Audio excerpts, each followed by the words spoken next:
It's the PokerNews Podcast. All right, ladies and gentlemen, welcome to the 854th episode of the PokerNews Podcast. I am Chad Holloway, joined at Level 9 Studio by Kyna England and Mike Holtz.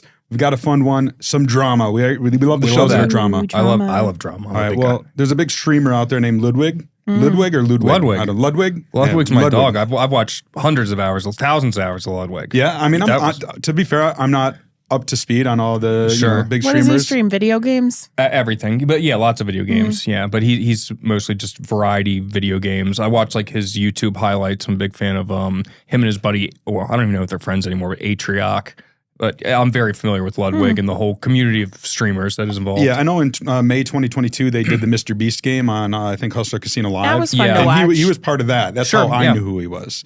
And he has streamed poker before because that's what the basis of this kind of drama story is I guess he was streaming the other day and somebody asked him in the chat, what is, out of all the sponsors that you've done business with, which one do you regret the most? And he said, I think he said American Card Room. He meant America's Card Room, ACR. And he went in to tell this story about how he did business with them and essentially never got paid out. We actually have a little clip here that I'll show in just a second, but it was Thomas Keeling, a.k.a. Seriously Serious, been around the poker space a long time, works for Doug Polk. He was the one who kind of streamed this clip that went, poker viral. Yeah. Check it out. Of all the sponsors you've done, which one do you regret the most? The sponsor that I regret the most is a poker company I used to work with called American Card Room. I was only sponsored to play poker. They did have a casino, but I never got sponsored to play the casino, only the poker. Now, you might think I regret it because I was promoting gambling or something. I didn't give a fuck about that. I think poker is a dope game.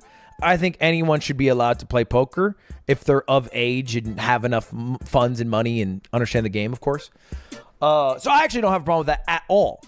The reason I regret it is because that company refused to pay me out, and the money that I earned playing poker, because I won a bunch of tournaments, I would then gamble on their site, and it was so fucking hard to pull the money out. And so if it's hard for me, it means it's hard for the other people who I was promoting it to play poker. And so I stopped working with them because I think they're kind of a dog shit site. That's my one probably regret for All right, so you've seen the clip there. Kind of seems like small at first, but it picked up a lot of steam in the poker industry. Kind of, were you seeing this talked about on the social media? Oh, yeah. Lots of tweets, lots of questions, lots of where did the money go kind of thing. Yeah, Alexandra Botez, of course, a famous chess player who's ventured into the poker space, she tweeted something essentially saying, the same, like, hey, we did business, didn't get paid out. So what it sounds like is that these streamers did business with a third-party company called Endgame Talent, which it was owned, from what I understand, by Scott Ball, who has worked in the poker space, been a player, has won some bracelets. He was famous for Twitch poker back in the day, was the guy who kind of got that going. And then a couple of years ago, he kind of got called out by Mike Mateos for these online games, some sketchiness there, what have you. But it just seems like, from what I'm piecing together, is that these streamers, these influencers did business with Endgame Talent, who then did not pay them out. Though ACR paid Endgame Talent, so they don't feel that they should be on the hook for it, even though they're paying the price in the public eye. But we don't know, do we know yet if, has there been receipts confirmation that ACR paid Endgame, or was there? Well, there was, Phil Nagy was on OnlyFriends recently and was talking about it very openly. And he did say that they traced back the money to see, how much it really was owed. Maybe they wanted to go make it right. And I think this is generalization. I didn't listen to the whole thing, but that it was just too much money for them to go back and be like, hey, we'll make it right. And so now I guess there's lots of lawyers involved. So. Well, I saw Nagy said something about $30 million in a clip, but I don't know if he was specifically talking about $30 million with Endgame or $30 million in total. I thought it was 30 in total. 30. So from what I understand, because I watched the same interview, and anybody who wants to really dive into this, highly recommend the Matt Berkey Only Friends. They went into it, had Nagy on there, where we're only going to scratch the surface.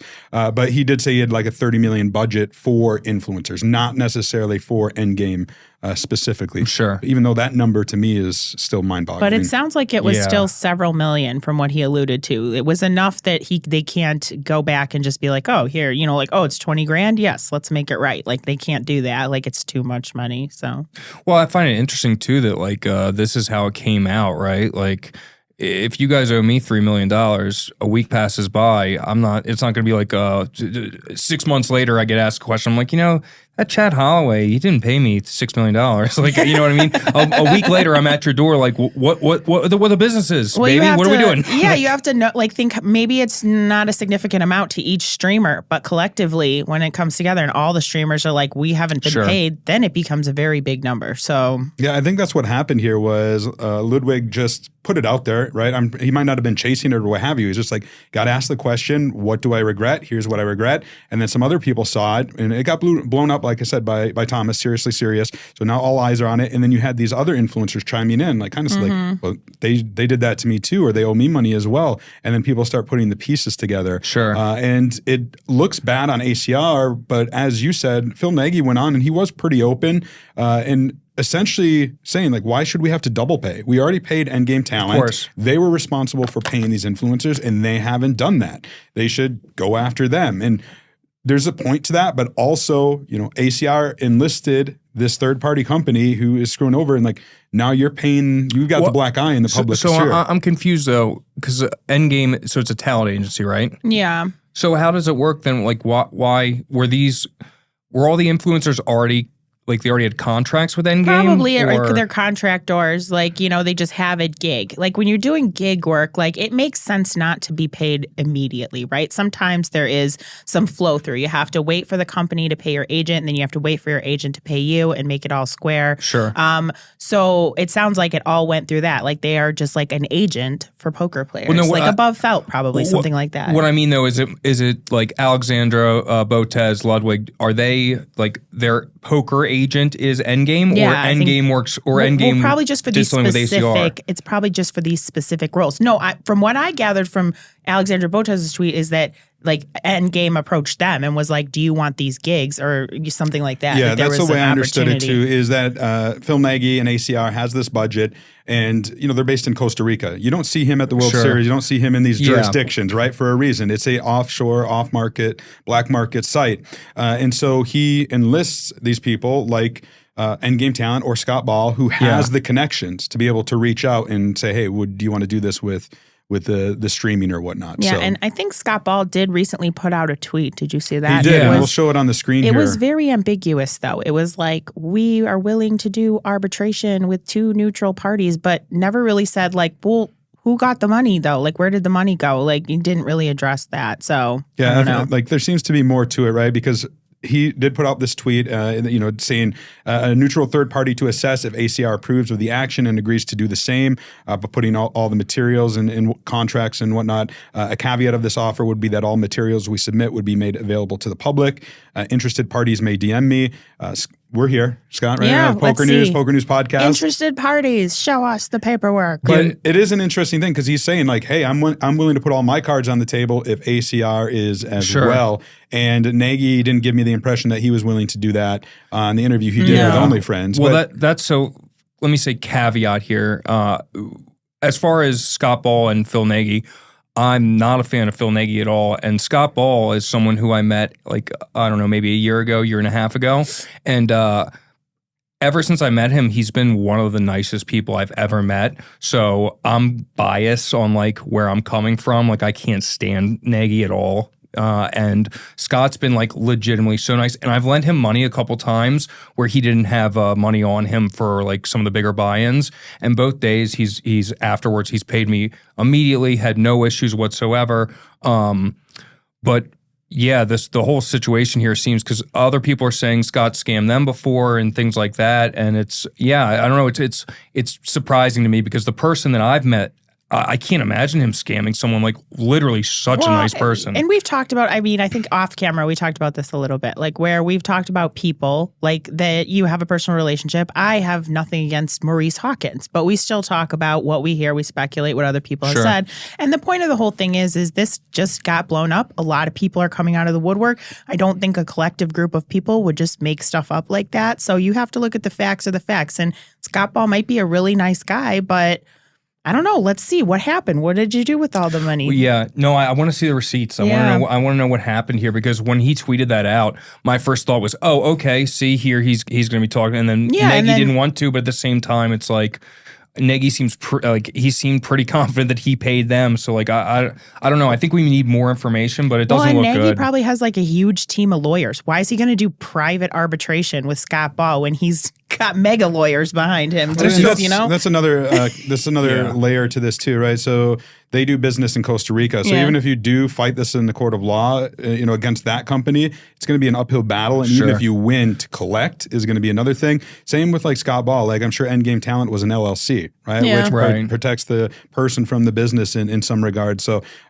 likely filing for bankruptcy, and maybe nobody ever gets paid out there. I too would like to see the receipts, the paperwork, if that ever comes out. And I will say this, whether, Phil Nagy, Scott Ball, what I'm about to say I think is larger than both of them. It applies generally. I've been in the poker world for a while. Usually where there's smoke, there's fire.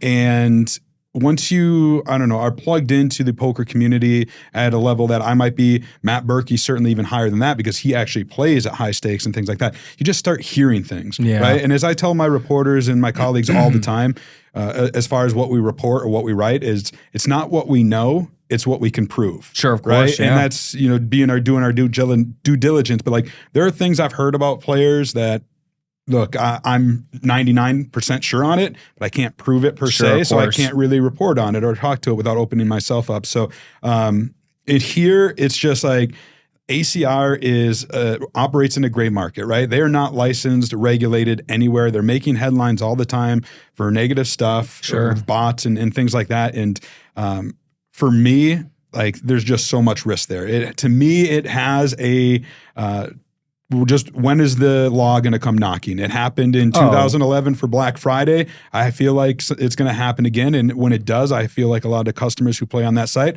are going to get the short end of the stick. That's just my personal feeling. I wouldn't feel safe with money on ACR, which is why I don't play on there. Yeah. And I mean, Chris Moneymaker, of course, is a big name, and Chris is a friend of mine. He is the poster boy for ACR. And he even tweeted, which I think got since deleted. No, he deleted. I got a great screenshot of it. He tweeted it, and then under it says the tweet has been deleted. What did he say? I didn't see it. Well, his tweet said, "I'm not sure what's happening with Endgame and that deal, but we'll say ACR has been great to deal with. I think I can speak for all team pros by saying they meet all their obligations and then some. I love my decision to work for this company." I think it just came out a little tone deaf because people are saying, "Hey, we didn't get paid." And he's saying, "Well, we got paid." Yeah, I think Ryan DePaulo, I posted something similar too. Like, even though he had been let go from that site, he was just like, "Oh, they've treated me nicely and I've always been paid." So yeah, I mean, tone deaf a little bit, but also you're not if these streamers aren't contracted directly with the site. Yeah, we're gonna have to see how it plays out. One thing that just drives me nuts listening to the interview that Nagy did with OnlyFriends is like, it sounds like a lot of the stuff that's happening is basically like these handshake deals. Like, hey, will you stream and we'll give you $250,000? Sound good? All right. What the fuck? Like, I work for, PokerNews, which is part of Flutter, which is a very corporate entity. You both know this because you've had to go through some of the bullshit of the corporate stuff. So like, there's many layers to it. There's contracts, there's agreements. It's written in stone. And here we have these others just firing off with like, no, I don't know, where's the contracts? Where's the agreement? Show me the signed, as the influencer, show me the contract that you signed that says you were going to get paid this much for doing this much. There's got to be something. So, I mean, I don't know. Or at least an email. Like, even an email is a contract if both parties are involved, And I would say that Phil Nagy did say on OnlyFriends that he would like to make this right with the streamers and for them to try to reach out to him if they can, even though, like I said, lawyers are involved, so it does get messy. I don't know if it was a bunch of lip service to try to appease the situation because they are going through this bad PR. Another thing that kind of came out of that interview for me is like Nagy said in the interview, like, look, I'm not very good at PR. I'm not very good at marketing. Yeah. Dude, you said you spend $30 million on influencers. Yeah. Spend a couple million on hiring the best PR guy out there, the best marketing person. Dude, how out about there. $37 and just DM me before you're gonna do something stupid like hire Tom DeLonge? You know what I mean? Like, I don't know. Yeah. Well, the whole debacle earlier about the bot too, when they're like, build a bot that can play they and not be 100K. detected, and the guy did. And they're like, no, he can't just fold all the time. Yeah, no. What? He's playing though.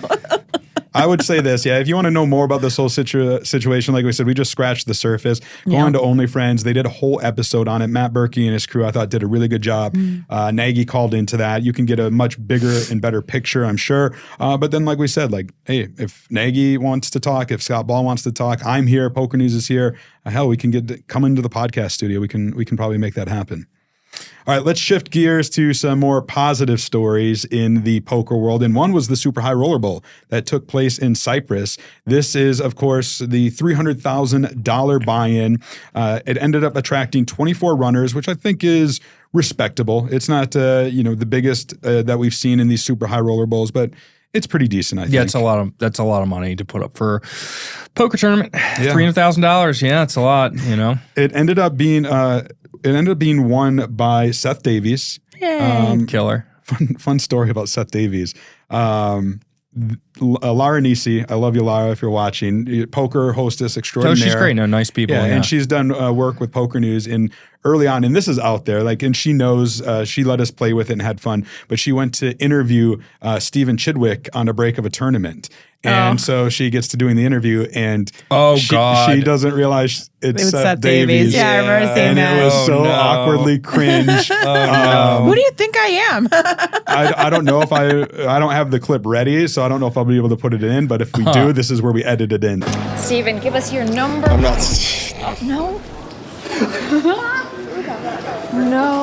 No, come on. What happened? She thought I was. No, she thought I Daniel, was don't.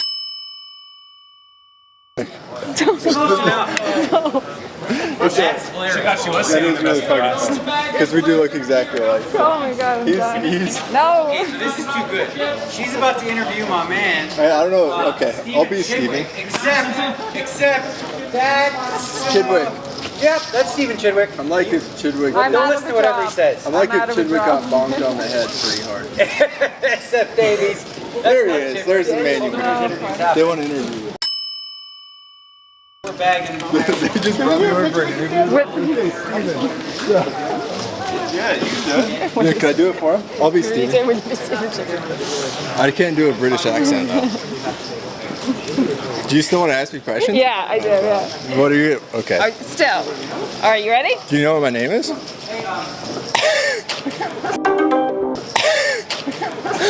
If it's not Steven. It's not Steven, I promise you. I feel like you're going to win the whole thing now. Oh God. Yeah. All right. Okay. This is hilarious. Great. Yeah. No, it's funny. All right. Whoever you are, give us your number one short deck Whoever I am, strategy or tip. my number one short deck strategy is pretend I'm Stephen Chidwick. Try to do what he would do. Try to picture what he would do, and that's what I try to do every hand. Got And it? can we have your name on camera, please? My name's Seth Davies. Good luck. So, but it was she had fun. Like, she leaned into it, and Negroni was there with the vlog. But anyways, that's my fun Seth Davies story, because they do look A little They bit. look pretty yeah. similar. But he ended up winning it for $3.2 million. Juan Pardo took second for $1.9 million. Only the top four got paid. Jeremy Osmus continues to crush, $1.2 million for third place. He's so fucking good. He is. And I hate him. He's so goddamn good at poker. Germany's Leonard Mao, fourth place. Now, there was a big hand when it was three-handed where Seth Davies pulled a pretty good bluff. I got a clip that I want to show. Check it out.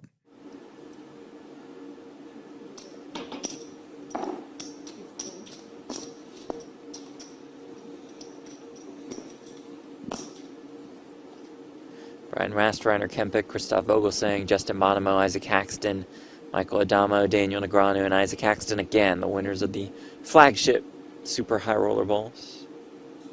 Year's best. A new name joins that list today.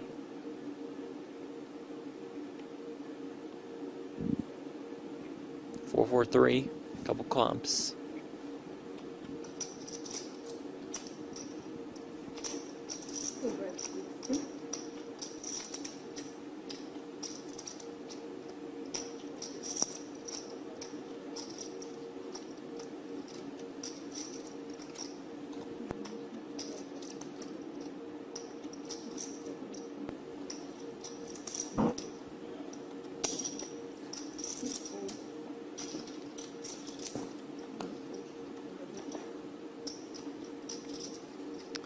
Turn 5, gutter there for Pardo, open-ender there for Davies.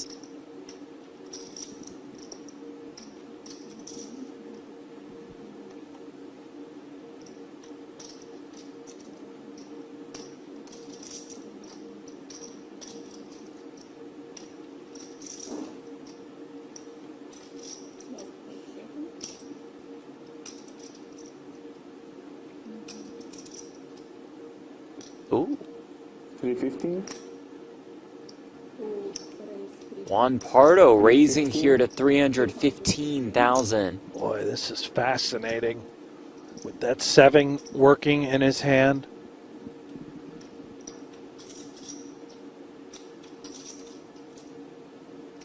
He's just sort of putting Davies to the test, saying, all right, well, let's see if you've really got it. You're going to bet 90,000 on this board.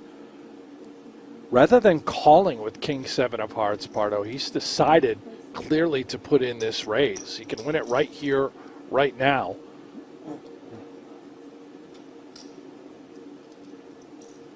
And it may allow him to open up a further street of aggression on the river with this particular holding.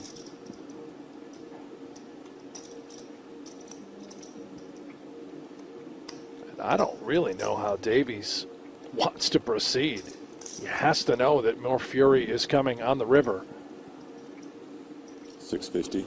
Wow. Oh, he says 650,000. With 8 high. Woo! We're watching the best in the world collide here, folks. Both players are non-believers. Out. What a play by Bravo. Davies. That creates some separation between Davies and the rest of the pack here at Super High Roller Bowl 9. All right, there. So, Seth Davies just getting it there with the open-ended straight draw, putting the pressure on. Yeah, he floats the flop with the old 8-6. Pretty good play there. Could either call or raise, I think, with the 2 overs, the back doors. Yeah, sick turn play. The 3-bet after he goes small. Just great stuff, puts his opponent Juan Pardo, who is an absolute monster, Malacca styles, in a really rough place with every single hand type he has outside of full houses and straights. So, yeah. And it helped. It opened up that chip lead, and he goes on to win it. No, it's great stuff from him, just showing how you can fundamentally break down a hand and ranges and realize that, yeah, you click it back here. Good luck playing against this, know? Well, some other winners. So this was part of a high roller, the Super High Roller Series. There were 10 different events, and that included a $100,000 main event that was won by Poland's Maksim Vashrensenski. Vashrensenski. You're going to get the Polish names from here on out, Kyna. Oh, gosh, I'm the worst. Put a name on paper. I can't even try and sound it out. Vashrensenski. My dyslexia. I butchered it. There's proud tradition on the PokerNews podcast. Mr. V. Maksim V for $1.25 million.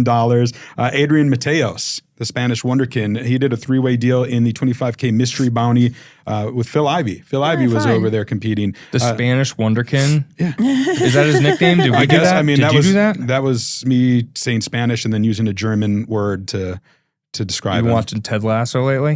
No, I've never seen it. I've heard good things. What? I've heard good things. I feel like you are like Ted Lasso. You should watch it. Yeah. Oh, man. That's actually good. Chad Lasso. Chad Lasso. I'll have to Bitch check it ass out. Chad Lasso. I like it. Yeah. Adrian Mateos winning that for $162,000, but $165,000 more in bounties. So a big, but big he score for him. didn't even make the most money, did he?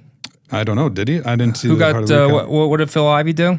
Did Was he? it Phil Ivey in there? Phil Ivey was part of the deal. Yeah, Interesting. Maybe he might have pulled more and gotten 400,000 bounties. Maybe I know about that. I don't know. There you go. Mike actually knows something on the podcast that I don't. How I about know that? some poker stuff, just a little bit. Might have saw a tweet. That would or make something. sense why Ivy and Mateos were both in the winners photo. In the winner's photo, yeah. Ivy pulled the big bounties, I think. But Mateos showing why he's a legend and just above. He's just the best player alive, probably. And then Finland's Joni Jouhkimainen. I got that one because I've reported on him before. Jouhkimainen. Taking down the 50K PLO for $526,000. Some other quick winners from the series: Richard Grieco, Martin Dam, Masasha Oya, Mahar Noora, Juan Zhao, Roman Hrabik. Wow, that I was think impressive. I did a little better with Roman those ones. Hrabik's my dog. We Yeah. played a few times. He's so cool. I love him. Yeah, he took down the opener for $316,000. Good job, guys. Another one who might just be the best player in the world. Who knows? Well, there might be a best player in the world down there at the lodge in Texas because there was a poker hand that made some waves this Sure. week, and I got to admit I was pretty impressed. I watched it, so it was at the Lodge Card Club. Now this is the one. This is Doug Polk's. And Doug Polk tweeted about this, and that helps get eyeballs on it. And then we're talking about it on the podcast all of a sudden. But it was in a 1-2. Sorry, let me see.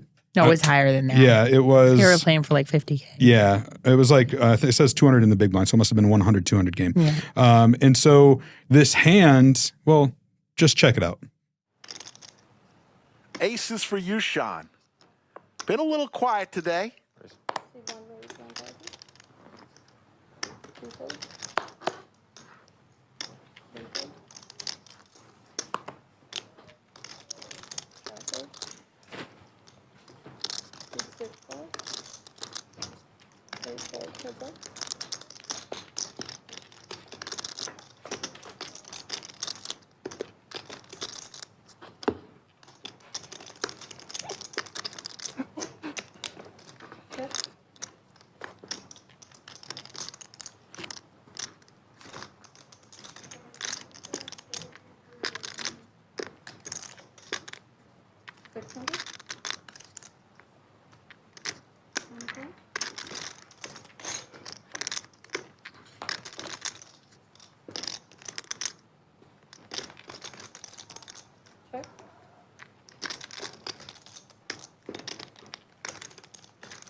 Chris with a little double gutter here, looking for a 3 or a 6 to crack a set of aces.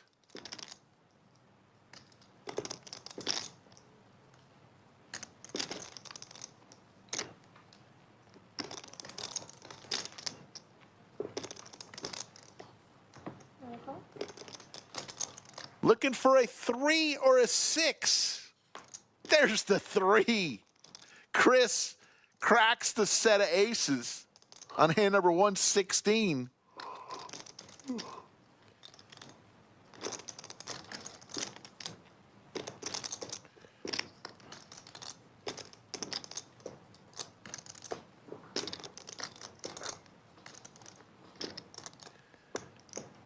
Checks it over to Yushan. Yushan reaching for chips. And why not? He's got a set of aces, right? Can't put him on 4-5. No way you could put him on 4-5.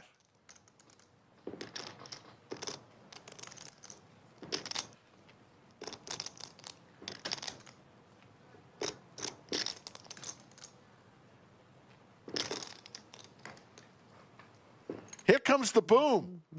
Come on. All in. Holy moly. How can Yushan get away from this? He can't.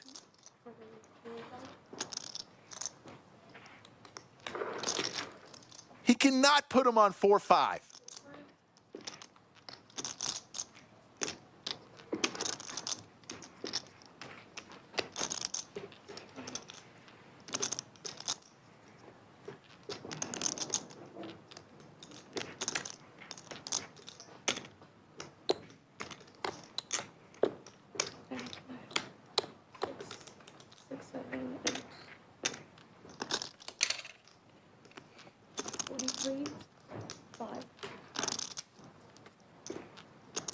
What is it?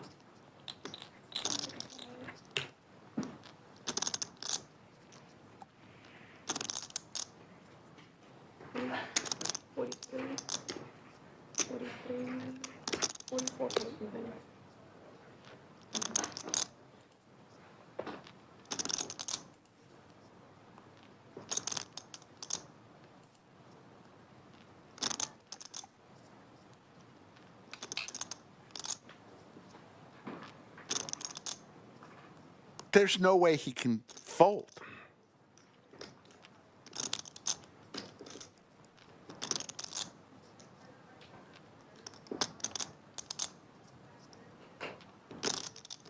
What a cooler. Flopping top set. Sailing in this hand. No flushes out there. He lays it down. We're going to see it. What a play by Yushan. Thank you. All right, so there you saw it. Yuchan flops top set of aces. Chris pays the turn bet to hit that double gutter, and he does. So he makes the wheel on the river very well disguised. He checks it over. You get Yuchan doing the river bet, and then you get the jam, the overbet jam. And he hits the tank, and ended up folding. Well, I mean, that's a hell of a laydown. On a rainbow board, well disguised straight there. I don't know if I can make that laydown. Mike, you said you love poker hands. What do you make of that one? Flick the money in. Call it a day, It's a thinker, though. Like, you never know. I mean, I don't watch the live streams a lot, but maybe he has, history of playing with that guy and put it all together and makes sense to call on the turn with a gutter and not raise, He's afraid. He's scared. To be fair, there was, it looks like my rough math looking at this, $11,500 in the pot when Chris check raised all in for 40-something thousand. Yeah. Right? So, like, it is this huge overbet, and it puts Yuchan in the blender. I don't know. Like, I see both sides to it. Like, I think it really depends on these two players. I don't know them from, the random player who's playing down the casino. I was joking when I said. But like, if they played with each other and they have history, and Yuchan knows that this Chris guy isn't going to do something off the wall like this, but, I mean, do you discount a set of eights here? Discount the set of deuces? Probably just makes it smaller. Raises sooner, that's true. I don't know. Yeah, and you're saying he doesn't have any bluffs too, but yeah, I don't know. It's pretty crazy. Sick fold, and whether he had history or whether he's just a monster, got some good reads, whether he was scared, whether, whatever it was, he made the right decision, and it's one that not many people, including myself, would make, I think. Right.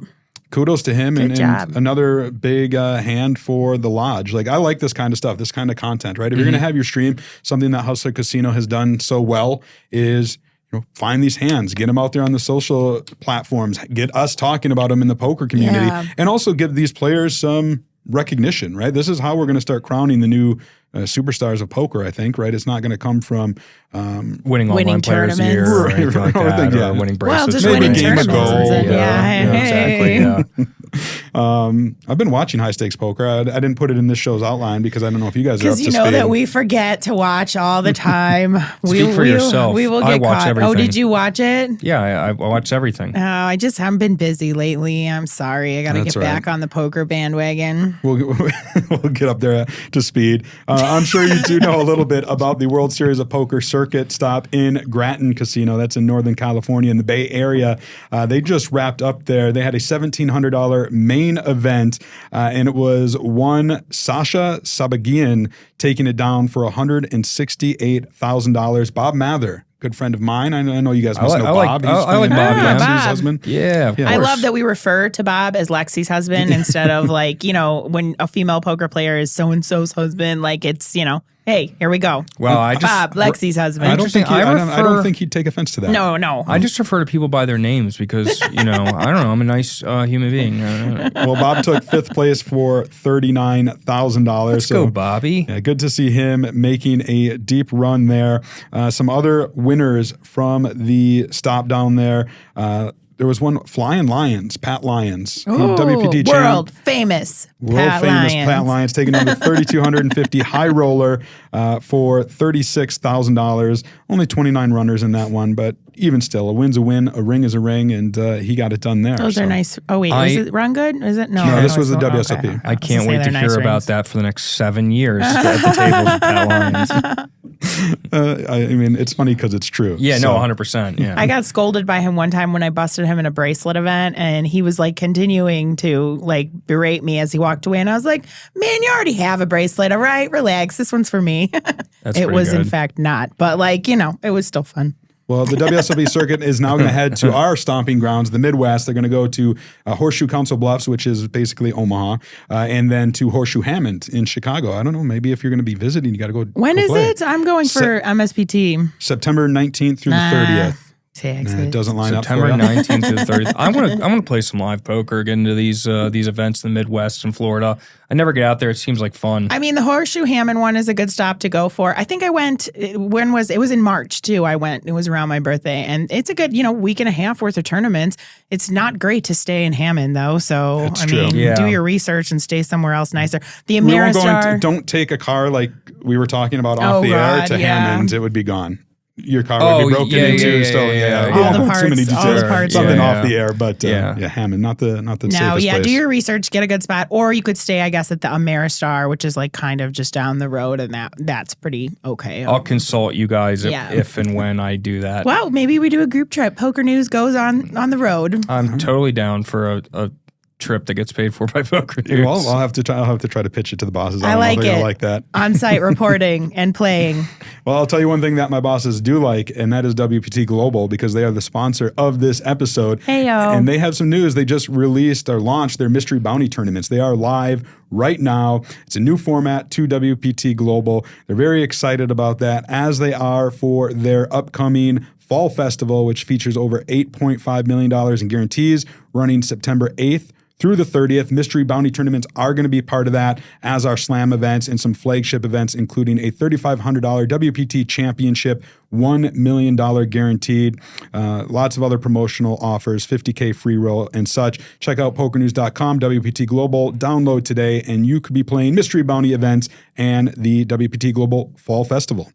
All right, let's talk Pennsylvania State Poker Championship. It's happening right now as well. Poker News is going to be there reporting it. It's spread over 3 weekends. So they do all the big events on the weekends.